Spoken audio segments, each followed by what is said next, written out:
Good morning, everybody. This is from First Chronicles 12.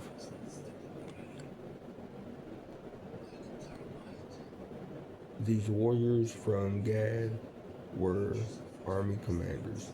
The weakest among them could take on 100 troops, regular troops, and the strongest could take on 1,000.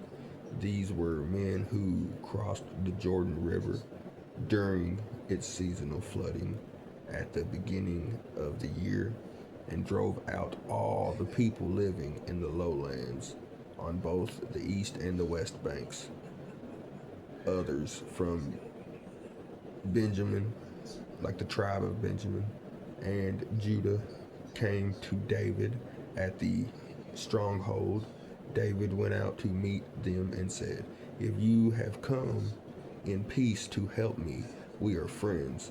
But if you have come to betray me to my enemies when I am innocent, then may the God of our ancestors see to it that you are punished."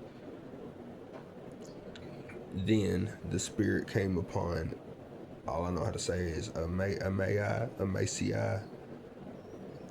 the leader of the 30. He said, We are yours, David. We are on your side, son of Jesse.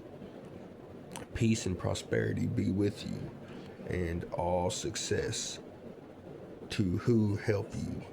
Amen. For your God is the one who helps you. So David let them join, and he made them officers over his troops. Some men from Mesa defected from the Israelite army and joined David when he set out with the Philistines to fight against Saul. And interesting facts. If David was such a hard man, he still had a heart and he never wanted to kill Saul. And I don't think he did. I have to keep reading, but I don't believe he did kill Saul, really. Where was I?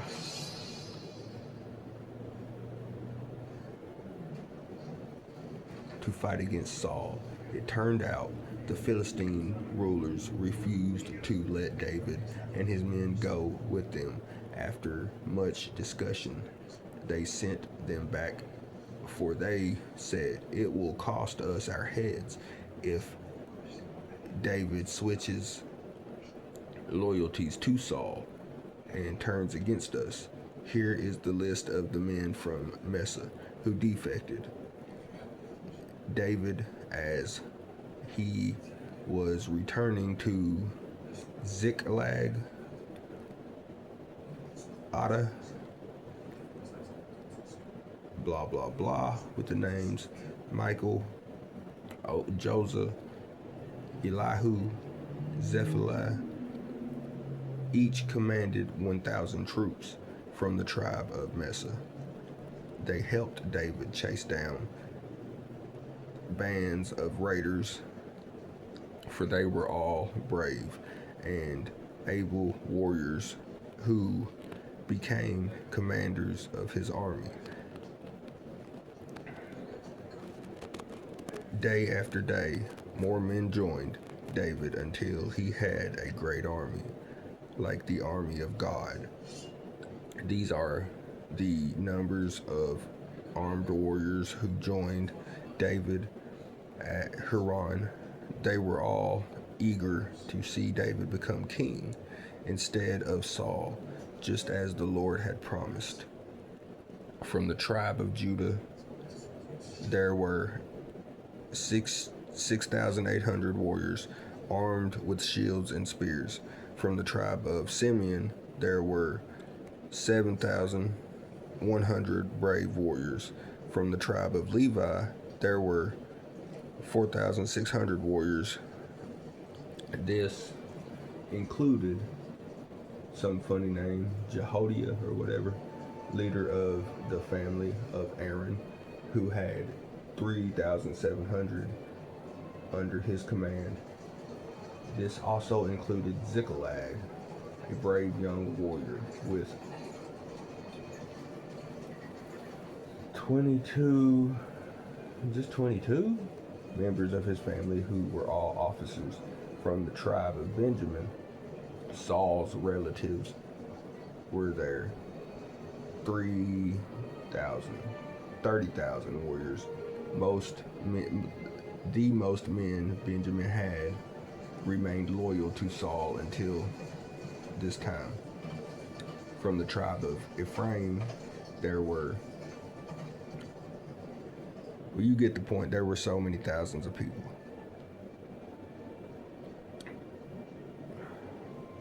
They were all warriors, fully armed and prepared for battle, and completely loyal to David. That's intriguing.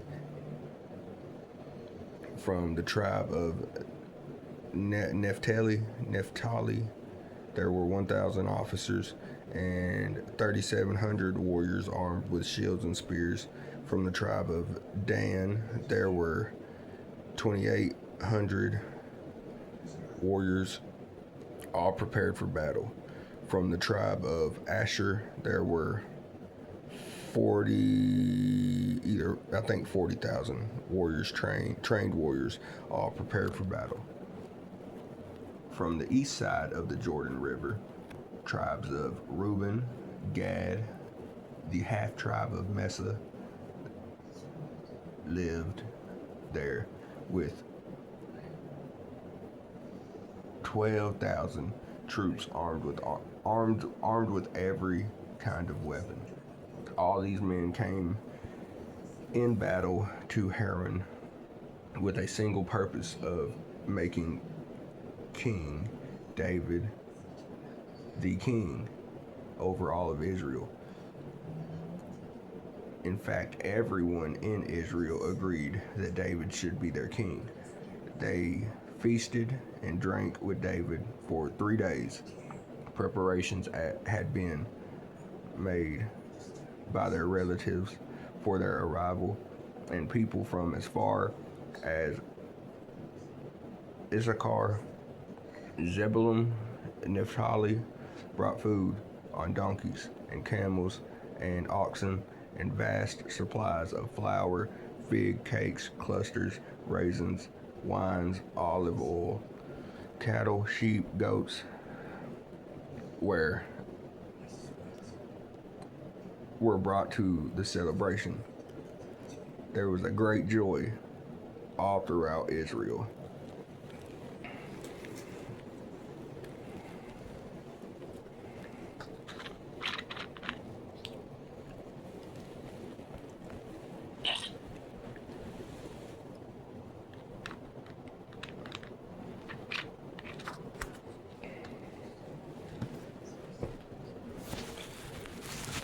You know, that is intriguing though. If David was such a hard man, and he really was, you know, he was a straight killer, really, just kind of like Joshua. Joshua was a straight up murderer, you know, really. Like he would wipe out, like, he had the smarts and the heart to wipe out like a whole army, you know, with just his tactics up there.